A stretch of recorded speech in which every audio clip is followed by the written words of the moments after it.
Alors, nous voilà repartis pour le dernier sprint pour la présentation du royaume de Christ. J'ai prévu quatre présentations pour exposer cette dernière partie. On a vu jusqu'à présent le royaume de la création, le royaume d'Israël. Mais dans le royaume de Christ, on ne va pas simplement s'attarder à la présentation des deux alliances, l'alliance de rédemption et la nouvelle alliance, mais on va parler aussi de l'attente messianique et on va parler aussi du plan de rédemption et du royaume des cieux. Avant d'aller plus loin, on va faire un mot de prière.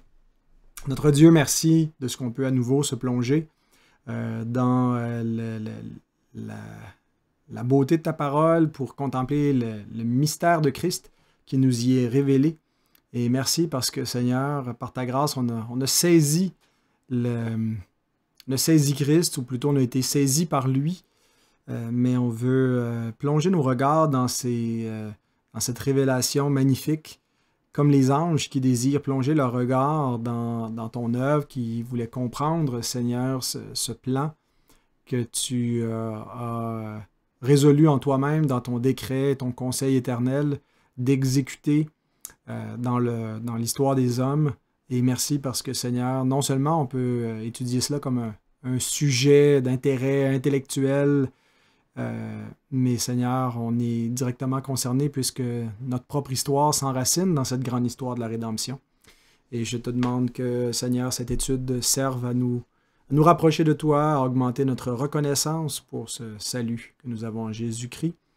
Je te demande de me venir en aide pour présenter cette matière et de venir en aide à ceux qui suivent ce cours pour comprendre ces données de ta parole et que ça puisse leur servir dans leur lecture de ta parole et dans leur marche chrétienne. Et on te le demande au nom de celui qui est notre médiateur, Jésus-Christ. Amen. Alors, aujourd'hui, on va parler du royaume de Christ, mais la première session, on va parler de l'attente du Messie et de l'arrivée du Messie. Donc, deux grands points qui seront présentés dans cette première session. Alors, début, je vais vous donner un peu les points qui seront élaborés dans la première partie, l'attente messianique. Voilà. Donc, l'attente messianique, on va la décliner en cinq sous-points. Le but messianique de l'Ancien Testament, l'espérance messianique dans l'Ancien Testament, la promesse d'une nouvelle alliance, l'inclusion messianique des nations et la nature typologique du royaume. Alors, premièrement, le but messianique de l'Ancien Testament. Un des buts des alliances de l'Ancien Testament, c'était quoi? C'était d'amener le Messie. Donnez-moi 2 petites secondes. J'ai complètement oublié de prendre ma Bible avec moi, mais je reviens tout de suite. Je suis désolé.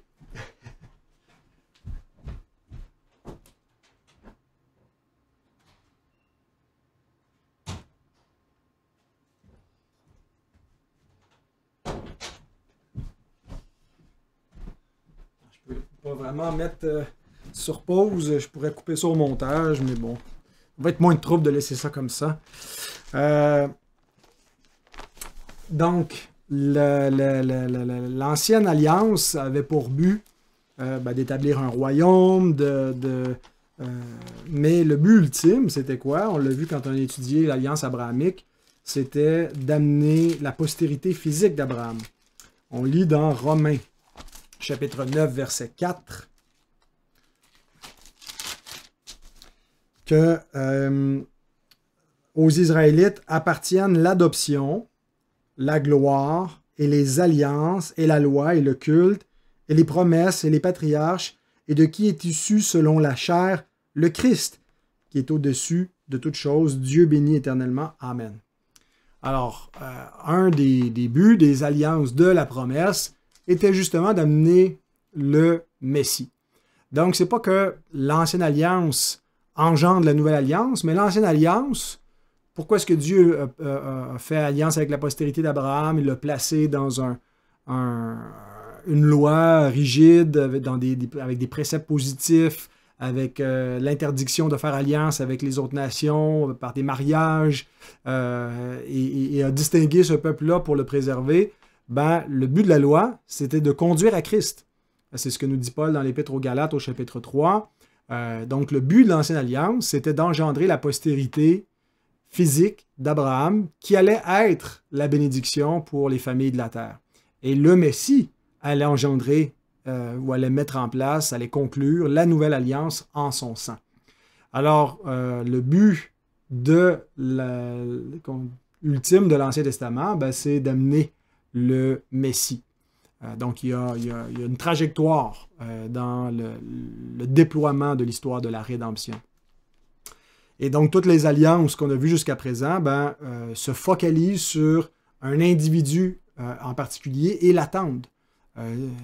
L'alliance abrahamique, mosaïque et davidique pointe vers quelque chose et culmine finalement, et ils vont leur point terminal, et qui va amener aussi à l'expiration de ces alliances, puisque Christ est la fin de la loi, le télos de la loi, dans le sens où c'est pas qu'il n'y a plus de nécessité pour l'obéissance morale à la loi, mais toute la dispensation de la loi, parce que parfois toute l'économie de l'Ancienne Alliance est simplement appelée la loi, au temps de la loi. Donc on englobe ensemble les triples alliances d'Abraham, Moïse et David dans cette notion de la loi. Et tout ça, donc, menait vers le Messie. Tout ça, Christ est la fin de la loi, Christ est le but de la loi. Le mot « télos » veut dire pas simplement qu'il y met fin parce qu'il l'abolit, mais parce que c'est là où devait mener la loi. La loi a été un pédagogue pour conduire jusqu'à Christ. Donc voilà le but messianique de l'Ancien Testament. Mais on retrouve aussi dans cet Ancien Testament une espérance messianique. Alors c'est connexe, là, c'est pas comme s'il y avait une énorme différence entre le point 1 et le point 2, mais c'est pas simplement que les alliances de l'Ancien Testament étaient le véhicule qui menait jusqu'à Christ, mais elles avaient pour but de susciter au sein du peuple une attente. C'est ce que je veux dire par l'espérance, une attente dans un Messie. Donc, l'espérance messianique, on l'a déjà dans l'alliance abrahamique, mais on a des précisions dans l'alliance davidique qui nous font attendre un individu particulier, un roi. Pas simplement la postérité d'Abraham, mais on sait que la postérité d'Abraham, ça va être un roi qui va venir délivrer son peuple, qui va venir régner sur le monde. Donc, c'est dans l'alliance davidique qu'on a plus de détails sur l'espérance messianique comme telle.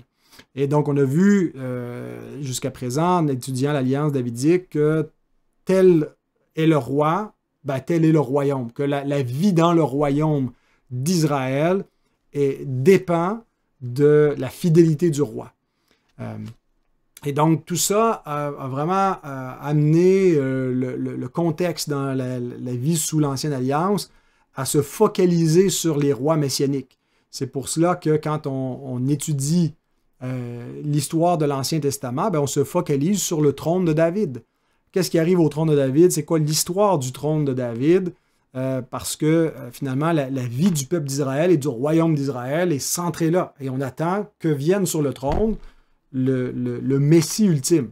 Alors, deux remarques concernant le roi Messie de l'Ancien Testament. La première, le roi davidique, le roi messianique, était le présent roi à chaque époque. Donc, quand il y avait un roi descendant de David qui était sur le trône d'Israël, ben, c'était lui le Messie, avec un M minuscule, à ce moment-là. Le mot Messie, c'est une translittération là, de l'hébreu qui nous parle de celui qui est loin, loin de l'Éternel, celui qui a reçu l'onction. Et donc, c'est ce que veut dire aussi le mot Christ, Christos en grec, Meshia en hébreu. Et donc le Messie, c'est celui qui a l'onction. Et les fils de David, donc, ont un statut spécial. David lui-même, il est comme le fils de Dieu, le roi messianique. Et ça devient un thème récurrent du livre des psaumes, hein, où on prie pour le roi, où on demande la protection pour le roi, parce qu'en fait, notre vie dépend de la sienne. Alors, il y a plein de psaumes où c'est l'alliance davidique qui est rappelée, les promesses de Dieu à son oint, à son Messie. Je vous en lis une petite section pour illustrer cela dans le psaume 20, les versets 7 à 10. « Je sais déjà que l'Éternel sauve son oint, il l'exaucera des cieux, de sa sainte demeure. » Attendez, je pense que je vous l'avais préparé, en fait, dans mes diaporamas.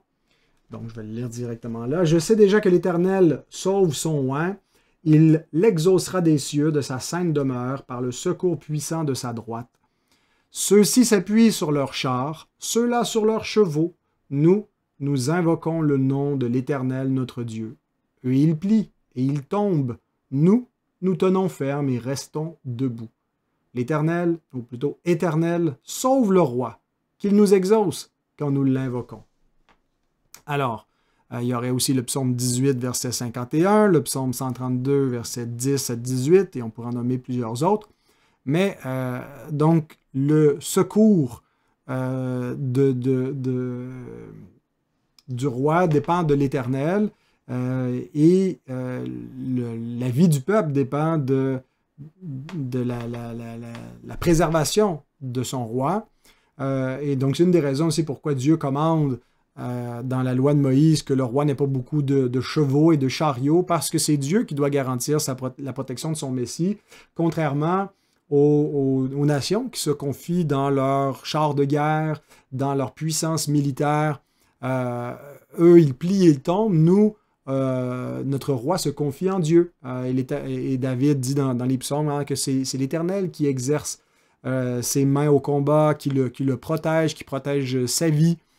Puis ultimement, il dit que même s'il descend dans la fosse, l'Éternel va en faire remonter. Bon, David n'est pas ressuscité immédiatement, il va ressusciter comme nous au dernier jour, et il a l'espérance de la résurrection.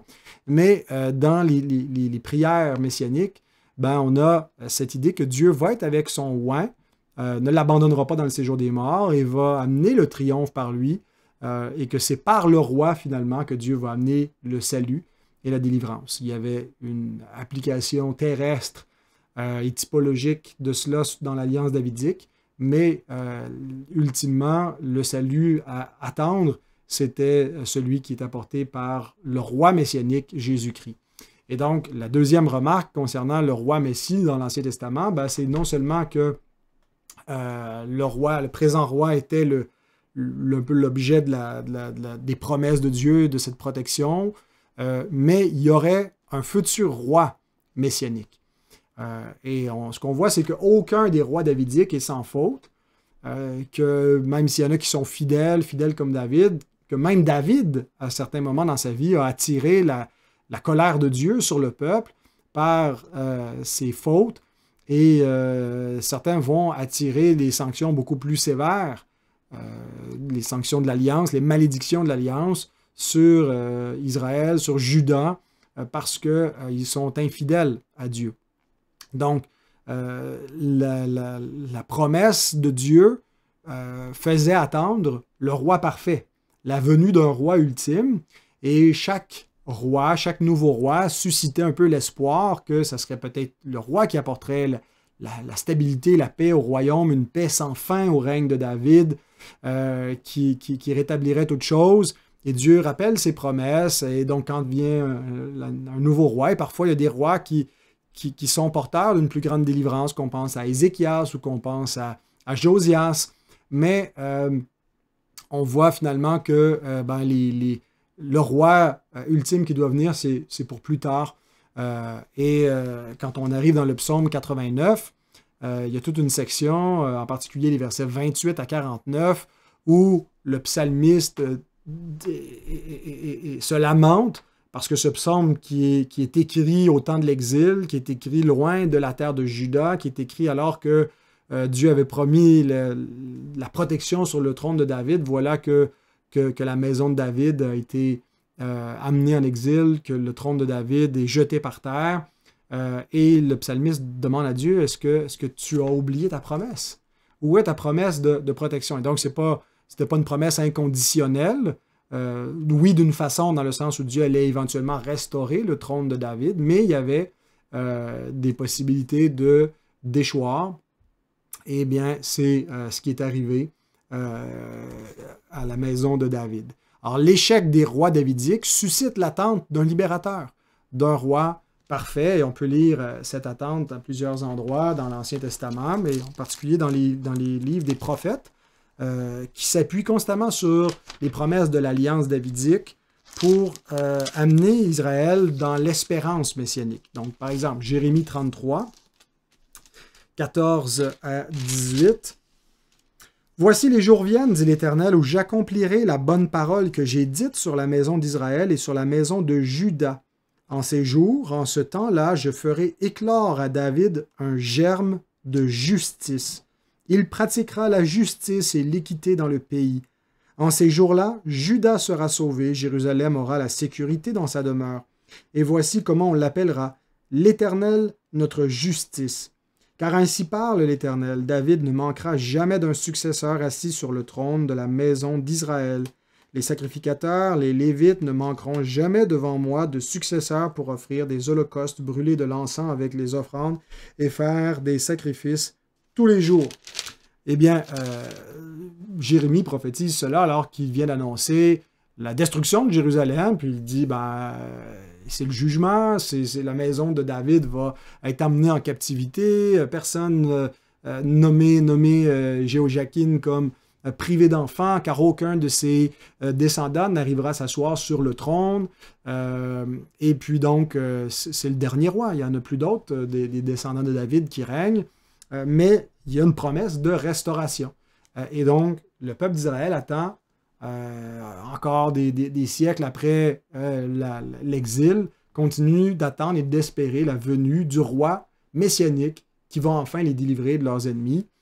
Ésaïe 9 nous dit que ce roi va naître, celui qui va être la lumière du monde, qui est comme Dieu qui vient parmi nous. Alors maintenant, quand viendra ce temps messianique? C'est encore pour plus tard. Alors, donc jusqu'à présent, on a parlé du but messianique des anciennes alliances, l'espérance messianique, maintenant la promesse d'une nouvelle alliance, parce que le Messie ne va pas venir seul, mais il va venir pour établir une nouvelle alliance. Il ne va pas simplement entrer dans cette ancienne alliance de la circoncision, mais cette ancienne alliance va être remplacée par une nouvelle alliance éternelle, une alliance de paix. Et on a plusieurs textes qui s'y rapportent, mais entre autres, Ézéchiel 37, les versets 24 à 28.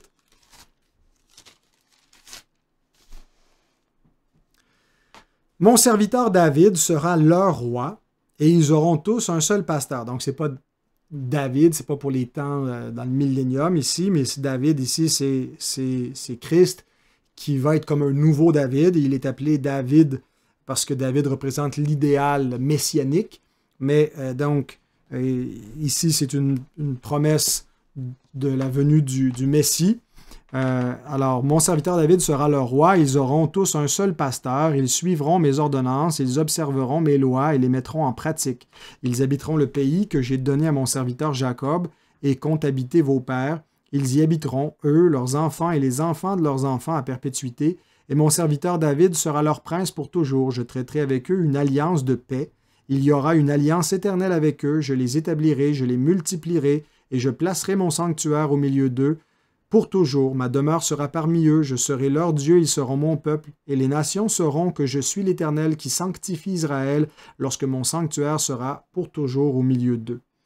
Alors bien sûr, les dispensationalistes font une lecture très très littérale de cela, et comme quand le Messie est venu, les Israélites ne l'ont pas reconnu, l'ont rejeté. Alors ils se disent, cette promesse c'est pour le futur, c'est pour le millénium. c'est pour plus tard. Sauf que le Nouveau Testament nous dit, non, le berger dont il est question ici, c'est Jésus. Jésus lui-même dit qu'il est le bon berger, qui vient établir cette alliance de paix, et qui établit sa demeure parmi nous. Il dit que si quelqu'un reçoit sa parole, le Père l'aimera, et moi, le Père, on va habiter en lui. Donc, par l'Esprit Saint, nous devenons une demeure de Dieu, le temple de Dieu en esprit. Alors, c'est pas qu'on spiritualise les textes, c'est qu'on laisse l'Écriture. C'est important que l'herméneutique ne soit pas prédéterminée en disant, il faut que ça soit accomplisse littéralement. Dieu prend typologiquement les réalités d'Israël sous l'Ancienne Alliance, et nous annonce les choses comme si elles s'accomplissaient dans ce contexte-là, mais l'accomplissement, c'est le Nouveau Testament qui nous dit que c'est accompli dans la personne de Christ et dans la nouvelle alliance qu'il vient établir. Et cette alliance de paix qui va être établie par le nouveau David est appelée ailleurs une nouvelle alliance dans Jérémie 31 à 34. On ne va pas le lire tout de suite parce qu'on va s'y reporter, surtout quand on va présenter la nouvelle alliance. Mais Dieu dit que dans cette nouvelle alliance qui va être établie par le Messie, par le roi davidique, bien, il va donner le pardon des péchés, il va donner une délivrance qui est une plus grande délivrance que simplement à être affranchi des ennemis physiques d'Israël, mais que c'est une délivrance spirituelle qui va leur apporter et qui va leur donner la vie éternelle.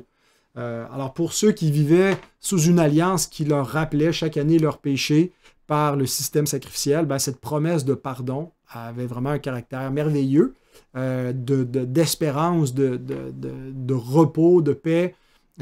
Et donc, qu'est-ce que cette promesse suscitait en eux, sinon que la foi dans l'Évangile. Eux croyaient l'Évangile avant que l'Évangile soit accompli. Nous croyons l'Évangile après qu'il ait été accompli, mais c'est le même Évangile. Alors, quatrièmement, l'attente messianique était présente par la promesse d'inclusion messianique des nations.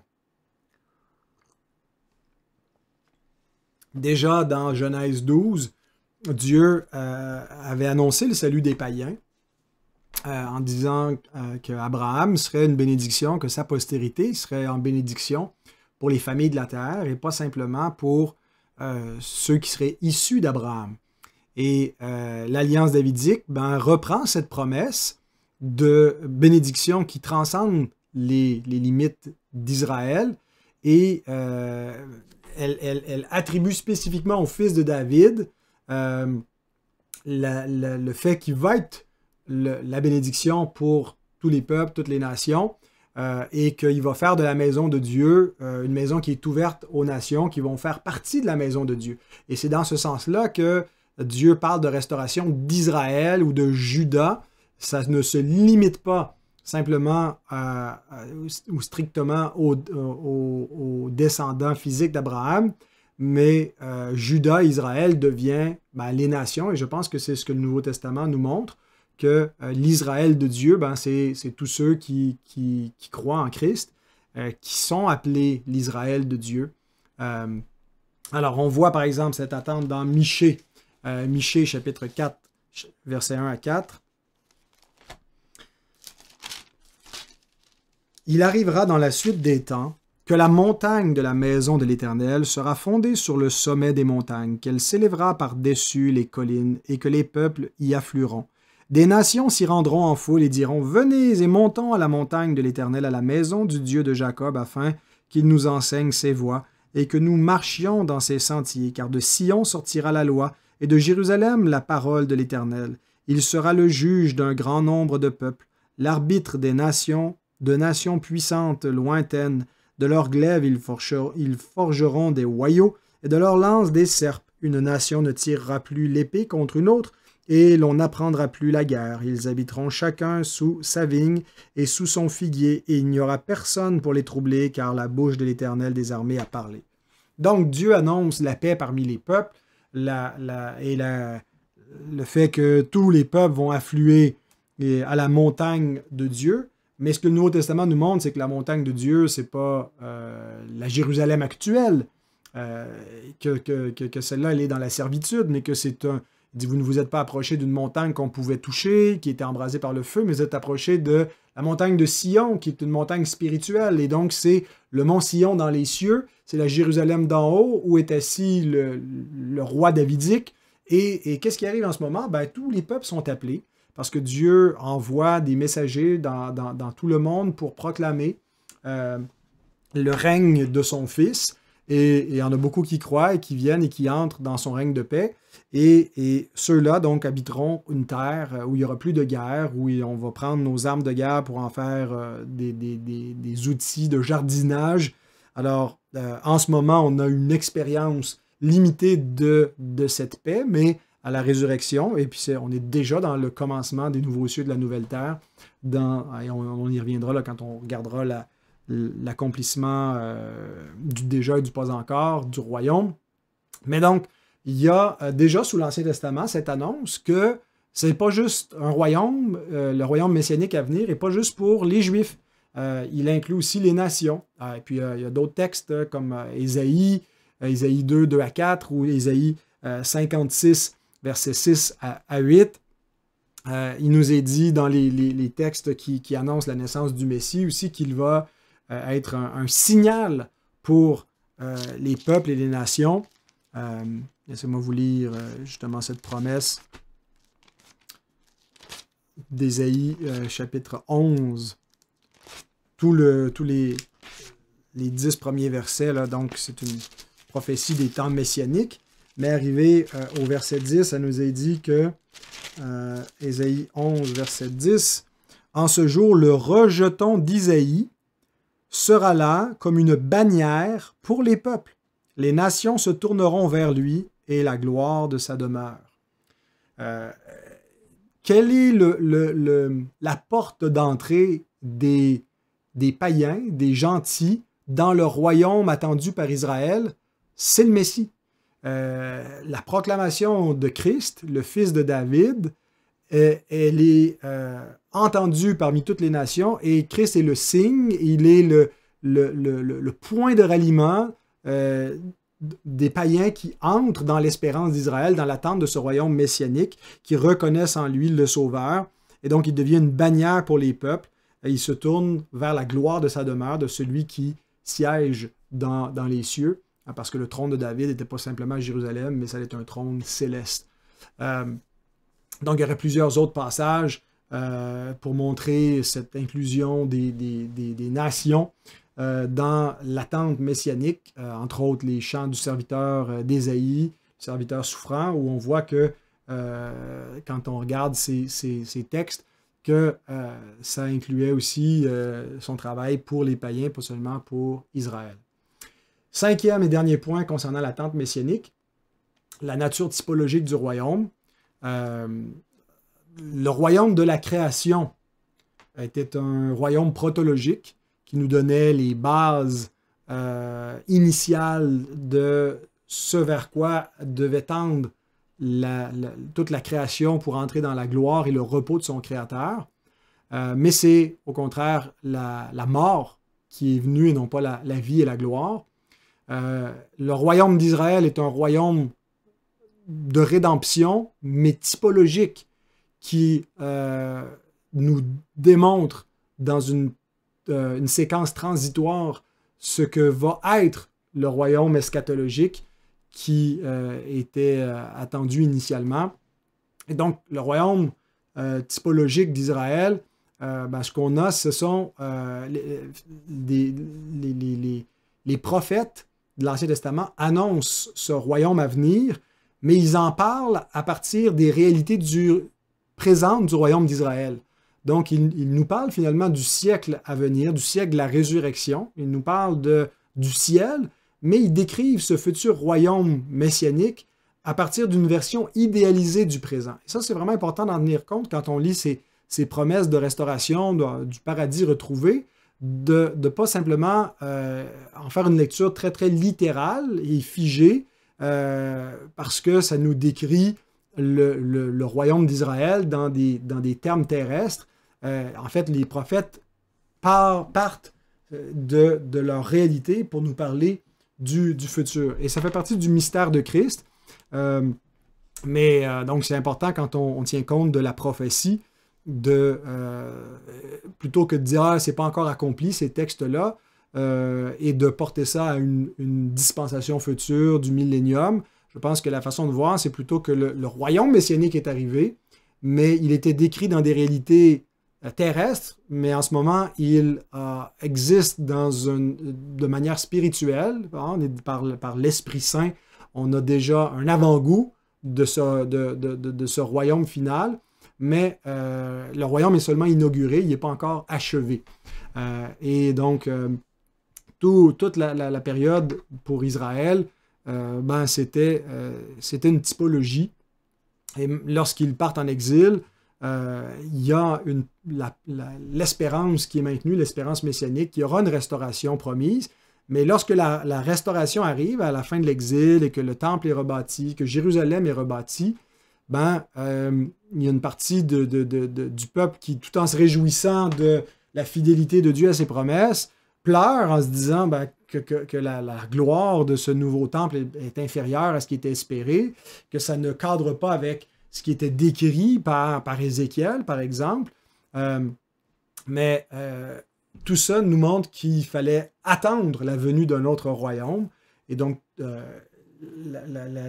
est dans finalement, le royaume d'Israël est un royaume typologique qui attend la venue du royaume eschatologique. Et lorsque l'ange Gabriel est envoyé pour annoncer la naissance du Messie, il proclame que c'est là que va s'accomplir l'attente, ce qui était l'espérance d'Israël, arrive lorsque le Messie vient, c'est lui qui va apporter le royaume. Alors, si on résume et on conclut cette première section sur l'attente messianique, dans un monde maudit sous Adam, un monde stabilisé sous Noé, Dieu a établi un royaume spécial, particulier, qui a été formé par des alliances conclues avec Abraham et ses descendants dans la terre de Canaan. Dans ce royaume et administré par ces alliances, il y a un mystère qui a pris forme, le mystère de Christ. Et donc, la nation d'Israël avait pour but d'apporter une bénédiction aux nations, d'être un peu la lumière des nations et d'amener l'espérance. Et d'Abraham à David, le mystère de Christ a été révélé et que ça allait être un fils davidique, un Messie, qui rassemblerait toutes les nations dans la maison de Dieu. Et il apporterait une nouvelle alliance. Et cette révélation du mystère était contenue dans une typologie, dans un royaume typologique, et les réalités présentes indiquaient des réalités futures plus grandes et aussi des réalités distinctes d'elles-mêmes. Ça n'allait pas être à l'intérieur du royaume d'Israël comme tel que cette espérance messianique allait se réaliser, mais ça allait être un autre royaume, distinct par sa nature et plus grand. Et donc le Messie, quand il est venu, il a inauguré l'ère de ces réalités nouvelles, ces réalités parfaites, ces réalités célestes et éternelles. Et donc ça nous amène à notre deuxième point, l'arrivée du Messie. Donc on a l'attente du Messie, et tout l'Ancien Testament, c'est un peu ce que je viens de vous résumer. Maintenant, quand le Messie arrive, toute l'économie de l'Ancien Testament sert de trame de fond pour comprendre le royaume messianique, pour interpréter l'avènement du Messie et ce qu'il va faire comme travail. Et c'est important d'être bien au fait parce qu'une partie du peuple de l'Alliance ne l'a pas compris et est passé à côté de la bénédiction. Alors, nous l'avons déjà lu, ouais. Donc, l'arrivée du Messie.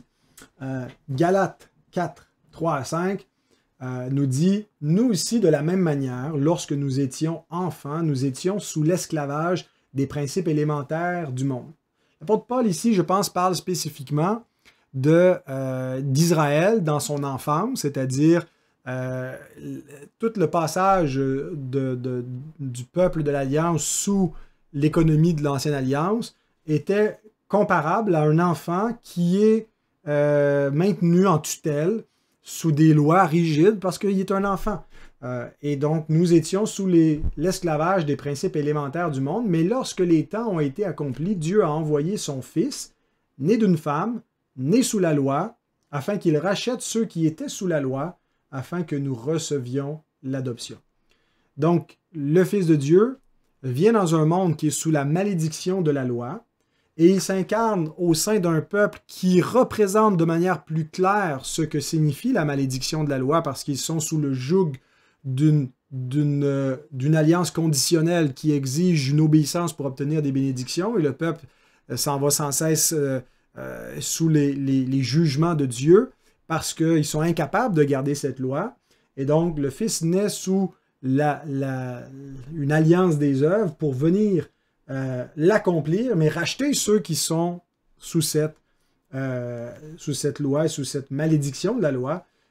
Et qu'est-ce qu'il va leur donner en échange? Ben, il va leur donner l'adoption. Ils vont devenir des enfants de Dieu, des enfants du royaume, des fils et des filles du royaume. Alors, l'arrivée du Messie, 5 points concernant l'arrivée du Messie.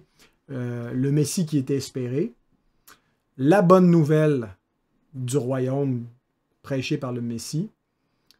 C'est quoi le royaume comme tel? Le royaume des cieux, troisièmement. Quatrièmement, le roi du royaume. Et cinquièmement, la nature typologique du royaume.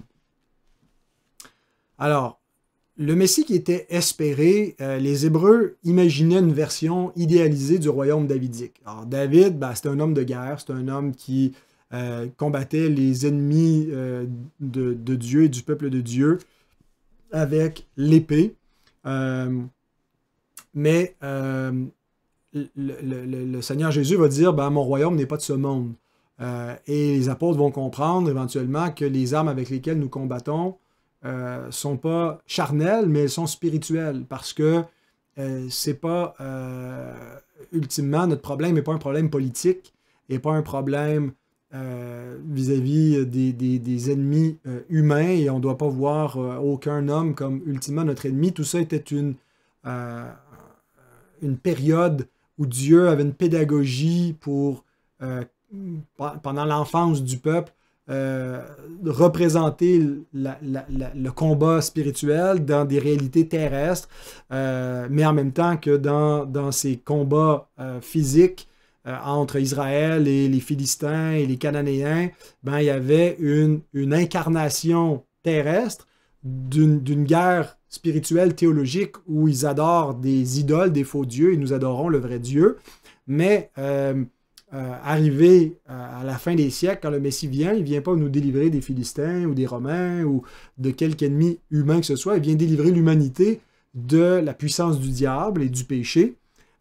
Mais l'attente, le Messie qui était espéré, c'était, et le royaume attendu, c'était à l'époque glorieuse de David et de son fils Salomon.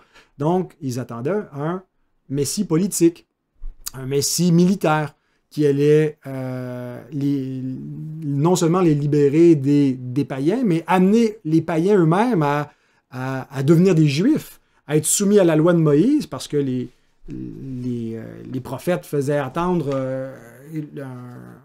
une bénédiction aussi pour les païens. Donc, s'il y a une bénédiction pour les païens dans le royaume attendu par Israël, ça veut dire que les païens vont devenir des Juifs, vont se faire circoncire, vont être soumis à la loi. Alors, ils imaginaient l'arrivée du Messie dans les paramètres de ce qu'ils connaissaient. Voilà ce qui était l'espérance et le Messie attendu. Et c'est pour cela que quand le Messie est venu et qui ne correspond pas à cette attente, qui n'est pas le Messie tel qu'ils l'espéraient, qu'ils ont mal compris le sens des prophéties, le Messie a été une occasion de chute pour eux. Et ça, c'est un des thèmes centraux du Nouveau Testament, la méconnaissance du Messie. Ce Messie qui vient de Galilée, c'est un des thèmes en partant dans l'Évangile de Matthieu, que le Messie ne vient pas de la Judée, il vient de la Galilée. Puis c'est la façon que Matthieu présente cette idée. Au tout début, là, dans le chapitre 2, il me semble, le dernier verset du chapitre 2, le Messie vient demeurer dans une ville appelée Nazareth, afin que s'accomplisse ce qui avait été annoncé par les prophètes, il sera appelé Nazaréen. Il n'y a pas une prophétie qui dit que le Messie va être appelé Nazaréen, mais je pense que c'est une façon pour Matthieu de nous dire, dans l'esprit des Juifs, Nazareth, c'est une terre inculte, une terre païenne. Peut-il venir quoi que ce soit de bon de Nazareth? Et les origines du Messie vont être une pierre d'achoppement pour beaucoup de Juifs. D'abord, ils vont contester est-ce qu'il est un enfant légitime, toute la séquence sur la naissance de Jésus, comment il est né, Marie est enceinte, ils n'étaient pas mariés, et tout cela. Mais ensuite, c'est pour ça que Matthieu et Luc vont présenter les origines en nous donnant la généalogie de Jésus, qui est vraiment un fils de David. Mais ses origines territoriales aussi posent problème. Il va être rejeté. Et c'est un thème assez important pour montrer que finalement, l'accomplissement des promesses de Dieu vient dans un jugement en même temps. Un jugement sur ceux qui attendaient, ceux qui cherchaient la vie, mais qui ne l'ont pas fait de la bonne façon et qui ont rejeté le prince de la vie. Et donc, dans la chute d'Israël, on va avoir l'entrée des païens. Et donc, voilà, c'est assez c'est développé toute la question, est-ce que Dieu est fidèle à ses promesses? Est-ce qu'il a rejeté son peuple? Jésus qui dit le royaume vous sera enlevé, va être donné à une nation qui va emporter les fruits. Bon, alors, c'est une notion très importante, cette idée du Messie espéré, mais qui n'était pas la figure véritable du Messie. Deuxième point, la bonne nouvelle du royaume. Donc, quand le Messie vient, il n'est pas le Messie comme il l'imaginait. Et quel est le message du Messie? Il prêche l'arrivée du royaume. Et comment est-ce qu'il invite les gens à y entrer? Comment est-ce qu'on entre dans le royaume des cieux? On ne peut pas y naître. Hein? Ça, c'est une des choses que Jean-Baptiste dit. Pensez pas que parce que vous avez Abraham pour père, que vous avez un droit de cité dans le royaume de Dieu. Dieu peut susciter des enfants à Abraham par des pierres stériles. Et c'est un petit peu ce que Dieu va faire. Hein? Il va prendre des païens qui sont stériles. Et Dieu voulait montrer justement Abraham est stérile, sa femme est stérile, ils sont plus en âge d'avoir des enfants, puis il va leur donner le fils promis. Dieu va faire entrer des nations qui sont stériles de façon surnaturelle par son esprit, par la nouvelle naissance. Ils vont devenir les fils d'Abraham. Donc, on n'entre pas dans ce royaume-là de manière naturelle, mais on y entre d'une manière surnaturelle. Et la manifestation qui démontre qu'on entre dans le royaume, c'est la repentance. Repentez-vous, car le royaume des cieux est proche, mais littéralement, le royaume des cieux est là. Il est maintenant arrivé, et c'est par la repentance qu'on y entre. Et c'est une bonne nouvelle, en fait, qui est annoncée. Oui, il y a un jugement qui vient avec le royaume, mais ce n'est pas encore le jugement. C'est l'heure d'entrer dans le royaume. Et ce royaume n'est pas seulement pour les Juifs, il est pour tous les hommes. Et il est pour les pauvres, et il est pour les malheureux, il est pour les pécheurs. Jésus dit « Venez à moi, vous tous qui êtes fatigués, chargés, je vous donnerai du repos. » Et donc, il appelle tous les hommes à venir à lui. Quand il commence son ministère, il prêche, on le voit dans Luc 4, à l'inauguration de son ministère, il lit les prophéties d'Ésaïe comme étant accomplies en disant « L'Éternel m'a envoyé pour proclamer une année de grâce. » Donc, l'année du jubilé est inaugurée par le début du ministère messianique, et il est envoyé pour guérir, et il va faire toutes sortes de signes montrant que c'est le royaume qui donne la vie, qui donne ceux qui sont aveugles qui se mettent à voir, ceux qui sont morts qui se mettent à vivre. C'est lui qui l'apporte et qui vient consoler, qui vient pardonner le péché, et il l'offre à tous. Donc la bonne nouvelle, c'est pas simplement qu'il va y avoir une prospérité présente, une délivrance d'Israël ou des guérisons physiques, mais Jésus annonce la vie éternelle, mais il annonce que ça va se faire au travers du sacrifice de sa vie. Il annonce sa mort, il annonce sa résurrection, et il annonce la vie éternelle en lui, la vie abondante. Donc, il donne sa vie pour la reprendre, pour que les brebis puissent avoir la vie. Jean 10. Et donc, c'est lui le bon berger qui est prophétisé, par exemple, dans Ézéchiel 34, qui va venir établir cette alliance avec les brebis qui vont être dans l'abondance. Donc, le bon berger, le nouveau David qui va prendre soin des brebis, comme David était un berger, était une figure et un type de celui qui allait venir donner sa vie pour les brebis. Alors, Jésus est la réponse à la malédiction de l'alliance des œuvres, cette alliance qui condamne tous les hommes, qui déclare Dieu a dit, le jour où tu en mangeras, tu mourras, donc tous les hommes sont sous la condamnation de mort. Ben, Jésus est la réponse à cette malédiction, c'est lui qui va nous délivrer. L'accès à l'arbre de vie est fermé par des chérubins qui agitent une épée flamboyante. Ben, il vient pour subir le jugement de Dieu, que la colère de Dieu soit exécutée sur lui afin de redonner l'accès à l'arbre de vie. Alors, c'est lui qui offre la vie éternelle. Il annonce qu'il est la porte d'entrée pour ce royaume, que tout passe par lui. On le voit dans un échange avec Marthe autour de la résurrection, alors que son frère Lazare est mort, et il lui demande si elle croit que son frère va revivre. Il dit, oui, je sais qu'il va ressusciter à la résurrection.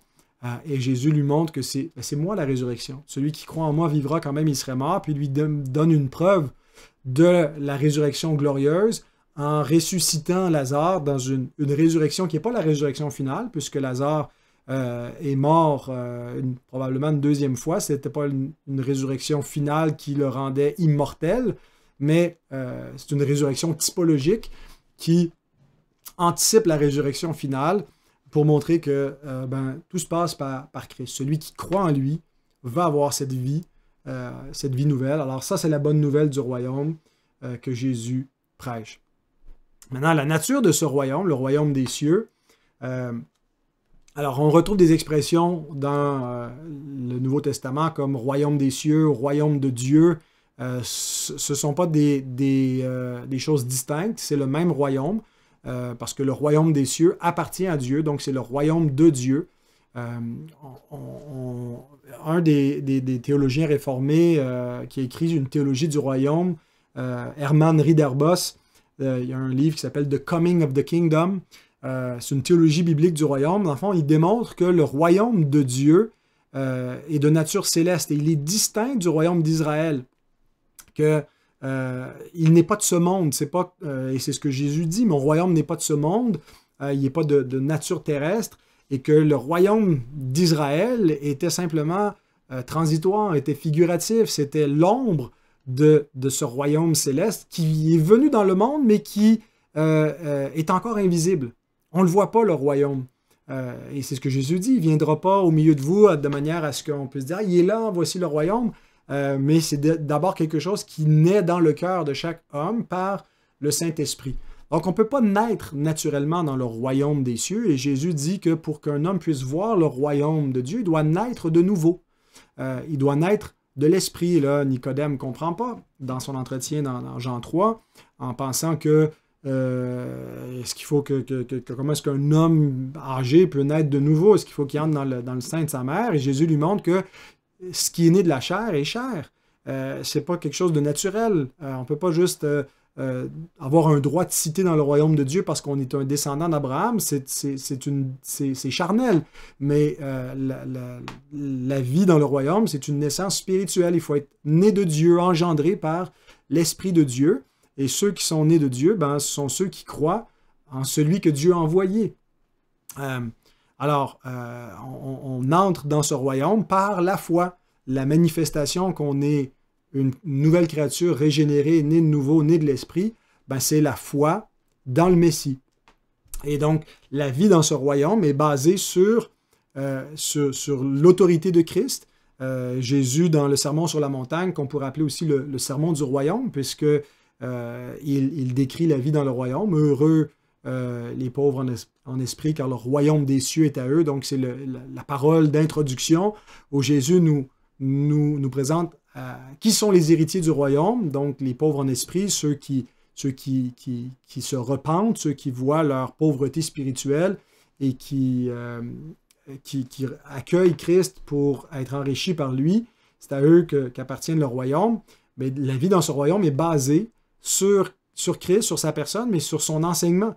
Et dans ce sermon, il nous montre comment vivre dans ce royaume, quelle est l'éthique du royaume, mais ce n'est pas une éthique de vengeance, c'est une éthique d'amour, où on reproduit, on marche dans les traces de notre roi.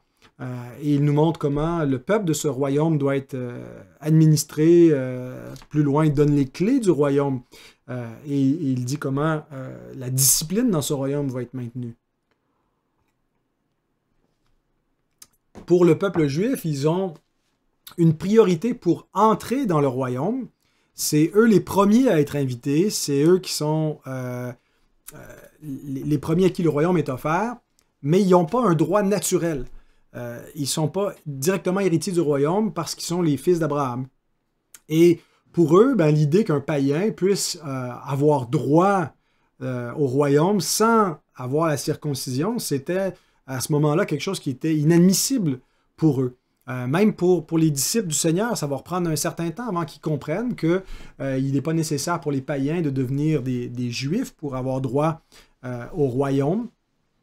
Et que donc la circoncision était un privilège temporaire, transitoire. Alors, Jésus annonce un royaume qui ne sera pas régi par l'alliance mosaïque et qui ne nécessite pas les particularités de cette alliance-là et qui fait place aux gentils. Aux païens. On voit par exemple pendant son ministère, alors que ce n'est pas encore le temps d'amener le royaume à toutes les nations. Pendant le temps messianique, Jésus dit « Je n'ai été envoyé qu'aux brebis perdues de la maison d'Israël ».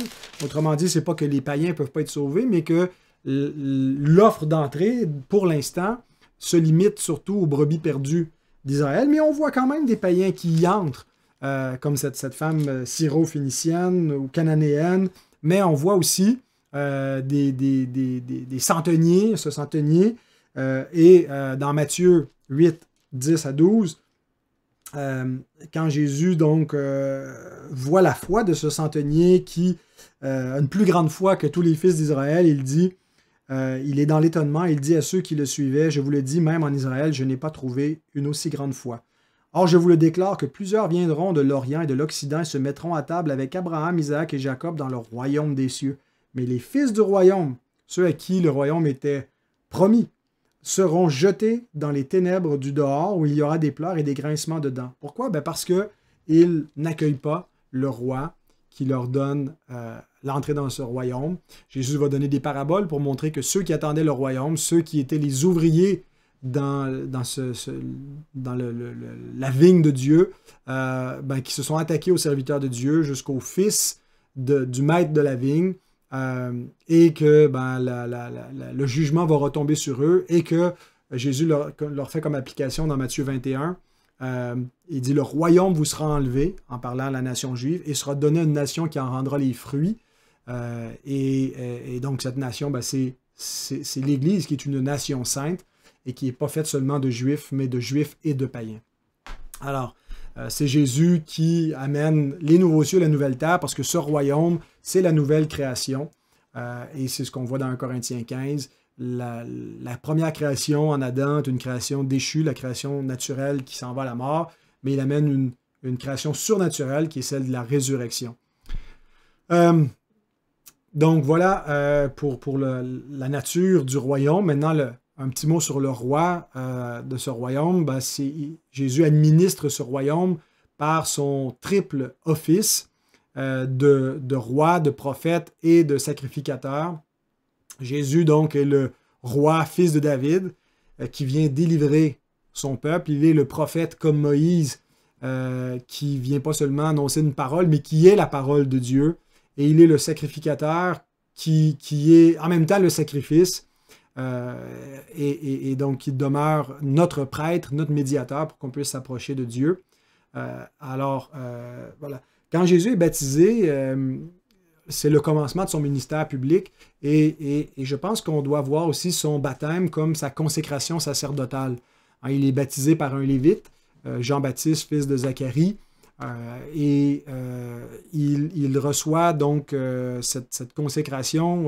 Ce n'est pas un baptême de repentance, mais c'est une ordination sacerdotale. C'est pour ça que Jean s'oppose à initialement son baptême, parce qu'il ne saisit pas, mais Jésus dit il est convenable qu'on accomplisse toute justice, et que comme selon la loi de Moïse, les fils de Lévi qui étaient consacrés dans le sacerdoce recevaient cette ablution, ce baptême de purification avant de revêtir leurs vêtements sacerdotaux.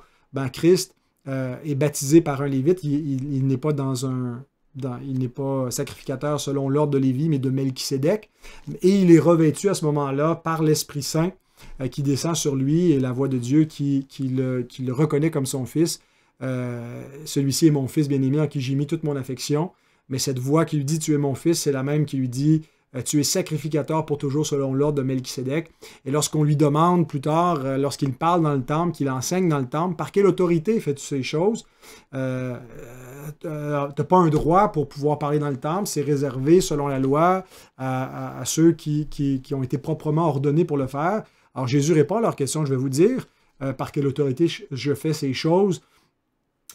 Si vous répondez aussi à une question, le baptême de Jean, de qui venait-il, des hommes ou de Dieu?